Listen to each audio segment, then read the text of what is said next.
Hello, my name is Vincent and welcome. In this episode, let's paint an Astra Militarum Stormsword tank here at Bunker 6.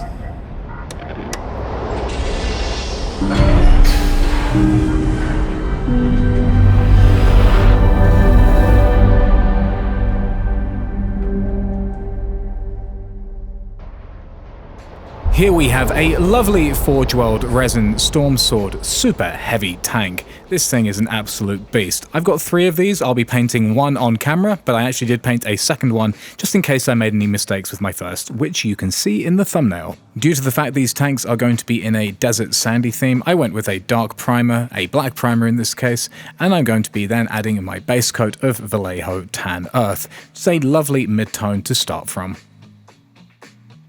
Once that's dry, and by the way, you can do that with an airbrush or you can just do it with a regular paintbrush depending on what you have to hand. So I'm going to be doing some panel lines here.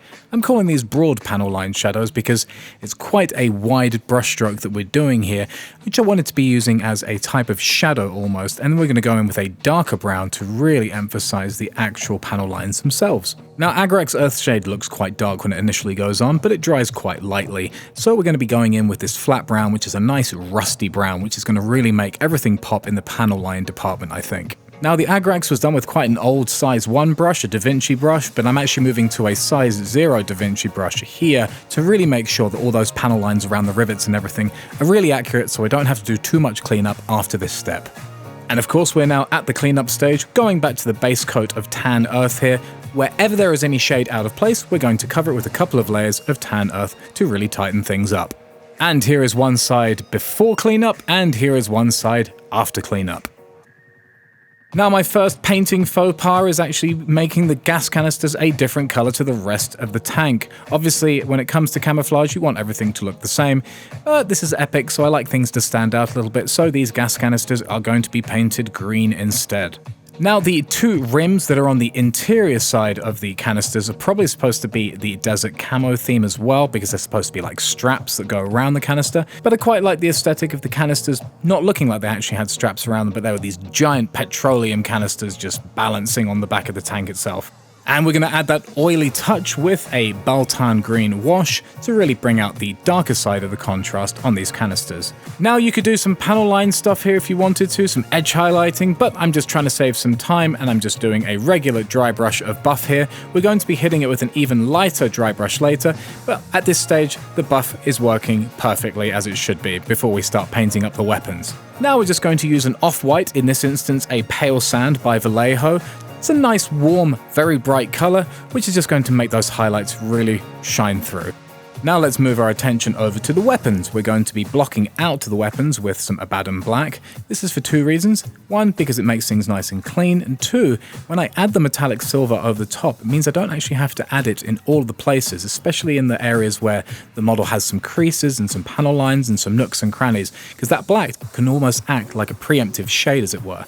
So the metallic is sitting on the top of surfaces, and it looks like it's actually gradiating into the Abaddon black, which is quite nice. Now we're going to be saving ourselves some time here by actually adding some flat brown firstly, rather than adding the metallic. 1, I think the metallic's going to look quite nice sitting over this brown, and 2, when we actually do add the metallic silver, we can leave it out in a few places to make it look like there's actually rust and grime and dirt sitting on the tracks already, rather than us having to use a wash. In my research, I found a lovely illustration of a desert-themed version of this tank, so I copied it basically from start to finish. And it, of course, had some red and white stripes on the side, so let's add those now. Sadly, I didn't manage to record myself painting the red stripes, but here are the paints that we used. Now, talking of paints being used, obviously I'm using a bit of Games Workshop, a bit of Vallejo, and a bit of AK Interactive. You can actually bring everything down to 1 brand if you choose so. You just have to look up the alternative charts that are readily available online. Once we've got the metallics of the weapons out of the way, we're going to be moving on to the headlights. It's a very, very simple process of using 3 blues from the Vallejo range to sort of ramp up in brightness very nicely. And as I keep on saying in all my videos, the brighter we go, generally speaking, the smaller area in which we're going to be painting in. And that is no different here. We're trying to add a sort of glassy glare to the headlights, and we're going to be doing that by making the brightest areas get smaller and smaller. Now, pardon my ignorance, I'm not entirely sure what these are, but they look like little lights to me, so I decided to use a yellow just to make things a little bit different. Going in with the Yriel yellow, then adding a shade of Cassandra yellow, and then we're going to be adding some Dawn yellow to really bring out the brightness on the very tip of these little lamps. Well, I've decided they're lamps, I'm sure there's something completely different, but feel free to scold me in the comments and correct me if I am indeed wrong. Now we're going to be picking out all the classic Warhammer Aquillas that are all over this tank, and we're going to be highlighting them with Retributor Gold, a lovely, warm, rich gold by Games Workshop. It's one of my favorite paints, actually. Great coverage, couple of coats though still, just so you're not making things too clumpy, and you should be all good. Now with the Aquillas you can actually do some black outlines to really make them pop, but because we were doing it around this canister section, I thought using a sort of oily Agrax Earthsahde would have fitted the context quite well anyway. It seems I am a glutton for punishment because I thought adding decals at this scale was a good idea. I found an old Astra Militarum transfer sheet that I had, I decided to splice out some of the numbers, and I added them to the two tanks that I ended up painting for this video. Now those transfers are actually white, so I thought adding a black circle behind them would actually make them pop a lot more than just adding them directly to the desert-themed tank itself. Now remember, sharp knife, happy life, something like that. Do make sure you have a sharp knife whenever doing these things, and always be careful of your fingers and don't let that paper slip or even the knife. A cutting mat is always advised. Now I always cut a little bit extra so I have some paper to play with when I'm cutting these decals out. I use the actual knife and stab it into the paper to move the decals around, because it's much easier than using tweezers, because you can quite easily damage a transfer at this scale with a regular set of tweezers. Once you've managed to grapple past the water surface tension, you can get this transfer out and straight onto the tank. Maybe dab off the brush a little bit without losing the transfer so you don't have too much water dripping onto the tank itself, but as you can see from how I've done it, it was pretty simple and pretty painless. And of course we're going to want to try and protect that decal, and so we're going to be using some AK varnish there, ultra matte varnish, and then drying it off. Now I can't make a video without doing some glazing somewhere, so we're going to be doing some shading via glazing with a black-red paint over the red stripes, dragging the black-red paint down to the base of the red stripes, allowing each layer to dry, and after about 4 or 5 layers you can really start to see the effect come to life. And once you're happy with the shade, we're just going to be adding some edge highlights with Wild Rider Red to the sides of the red stripes. I'm not entirely sure why I decided to edge highlight the red stripes instead of actually gradiating to the actual highlight of red, but I like the outcome anyway. Now we're going to be doing a shade on the white with a very, very dilute mix of Abaddon Black, making sure that we don't leave any watermarks by drying off the brush a little bit on a paper towel before we add that glaze to the white paint itself. Once you've done a few layers of this, you can really start to see that white getting dirty at the bottom. Then we're just going to add a very crisp white, any white of your choice, to the very top of the stripe, just to really make it stand out.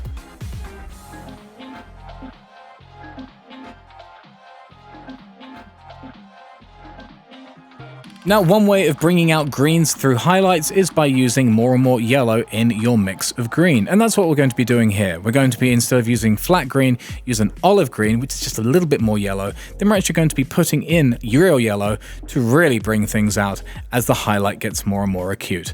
And as you can see, this is basically edge highlighting here, but as always, the brighter we get, the smaller area we are covering, and we're always pulling the paint to the direction where we want it to be the brightest. Now we're getting pretty close to the end here, so I decided to just do one final highlight on the actual tan color itself, but this time instead of dry brushing, I'm going in with an actual paintbrush, and I'm going to be doing buff rather than pale sand, because pale sand looked a little bit too extreme on the rivets.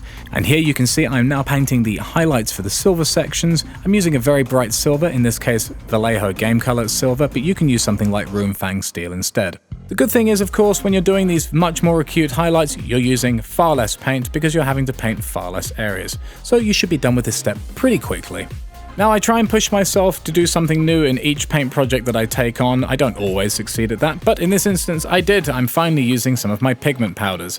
Just very lightly choosing areas where I think dirt would be accumulating on the tank from around the chimneys to the underside of the tank, and just adding it very, very lightly onto the tank itself. I make that point emphatically, considering this is the first time I've been using these pigments. Less is definitely more, because these can get dangerous very quickly. A big clump of pigment can ruin a paint job rapidly if you don't know what you're doing. Now we're just doing some very, very minor chips and weathering around the tank, nothing too crazy. Because of the scale, you're not really going to notice it anyway, but I just use a bit of black, a little bit of white on areas where I think wear and tear would be happening. Now at this stage, I think the paint job is done, and it's always recommended to just do one big solid look around the model one last time to make sure there's nothing that you've missed. I did miss a couple of things, and I fixed them before I did the beauty shots at the end here. I'm very, very happy with how the tanks turned out. I did do 2 of these for the video, but I only shot 1. Just because I wanted to get 2 out of the way. There was no point, I'm not going to make a second video on this model. But as you can see, for a desert theme, which is quite tricky in my opinion, browns can be quite a dull color to make interesting, but I wouldn't really do anything differently, maybe do things a little bit tidier next time, but on the whole, I'm very happy. There we have it, the Stormwind completed. I hope you enjoyed the episode. As always, if you like the channel and you're new here, please consider subscribing, and if you enjoyed the video, don't forget to give it a thumbs up. As always, I'm going to be back with more content. I've managed to get a few things off my schedule, so there'll be more regular content and uploads coming very soon. I've got some big plans for the channel, including how we're actually going to play the game itself, and I'm also going to be building a big battle board for the future episodes too. It's going to be quite a journey, so we'll break it up over a few episodes, but it'll be a lot of fun nonetheless. Anyway, as always, I'm Vincent, signing off from here at Bunker 6.